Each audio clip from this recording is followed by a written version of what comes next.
Hey guys, আমি অভিজিৎ স্বাগত জানাই তোমাদের সবাইকে আমার আরো একটা নতুন ব্লগে। বেশ কিছুদিন থেকে লং ভিডিও আপলোড করা হচ্ছে না, তাই ভাবলাম যে তোমাদের সঙ্গে আজকে একটা লং ভিডিও আপলোড করা যায়। আর আজকের ভিডিওটা শুরু হচ্ছে কিন্তু আমাদের রাস্তার থেকে, যেরকম তোমরা দেখতেই পারছো। এখানটা যদি তোমরা দেখো, এখানে একটা নতুন বাড়ি তৈরি করা হয়েছে। তাছাড়া এখন আমি তোমাদেরকে দেখাতে যাচ্ছি আমাদের গ্রামের একটা সুন্দর ভিউ। এই যে দেখো আমাদের গ্রামের একটা ছোট্ট ভিউ, চারিদিকে তোমরা তাকালে শুধু সবুজ আর সবুজ দেখতে পারবে। বাই দ্য ওয়ে, আমি এখন একটু বাড়িতে চলে এলাম, কারণ হচ্ছে 2টো বাজে আর গরুকে জল দিতে হবে। এখানটায় জল দেওয়ার সবকিছু রেডি করা আছে, শুধু চোকর দিয়ে আর অল্প একটু জল দিয়ে গরুকে দিয়ে আসতে হবে, তাহলে কিন্তু আমার কাজ কমপ্লিট। তারপর স্নান করে ফ্রেশ হবো। তো চলো এই কাজগুলোকে আমি সবার প্রথমে করে নিই।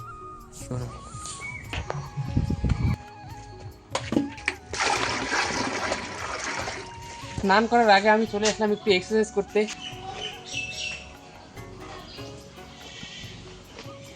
Few minutes later. তো গাইস, ফাইনালি আমি স্নান টান করে ফ্রেশ ট্রেশ হয়ে গেছি।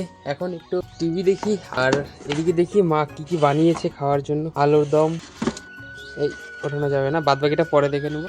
হ্যাঁ, আমি একটু ডোরেমন দেখতে খুবই ভালোবাসি, তার জন্য আমি ডোরেমনটাই সবার প্রথমে চুজ করি, কারণ আমার ডোরেমন দেখতে খুবই ভালো লাগে বন্ধুরা। সেই ছোটোর থেকে ডোরেমন দেখতে দেখতে বড় হয়েছি, তো এখনো সেই ডোরেমন দেখার অভ্যাসটা আর কি যায়নি, ঠিক আছে। তো টিভি অন করলেই সেই ডোরেমনটাই দেখি। চলো এখন একটু খাওয়া দাওয়াটা করে নেওয়া যাক। মা এদিকে ভাত বেড়ে দিয়েছে।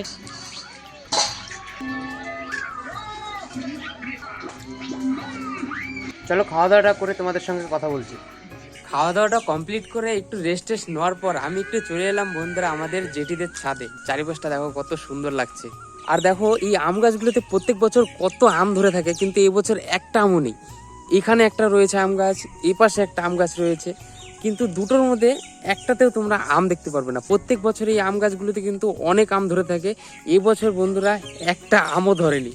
মানে এরকম কেন হয়েছে আমি কিছুই বুঝতে পারলাম না। আর ওয়েদারটা দেখো এখন কিন্তু সুন্দর হয়েছে। আজকে সারাদিনটাই ওয়েদারটা একটু খারাপ ছিল, তো এখন আর কি মাত্র আর কি রোদ্র উঠলো। আরে ভাইয়া, ইধার শেখাবত ভাইয়া क्या कर रहा है इधर? ए शेखावत सर, इधर आ जाइए। ए भैया, उधर के गांजा ढूंढ रहे हो? হ্যাঁ বন্ধুরা, এই যে ছেলেটা দেখতে পাচ্ছ, এই ছেলেটাই কিন্তু এখানটায় বাড়ি করেছে। ওরা আর কি এখানটায় লাড্ডু তৈরি করবে, ঠিক আছে। তো যাই হোক, আমি তো এখানটায় খেয়ালই করিনি। দেখো এখানটায় কত সুপারি ধরে আছে। এখান থেকে টান দিয়ে পারা যাবে?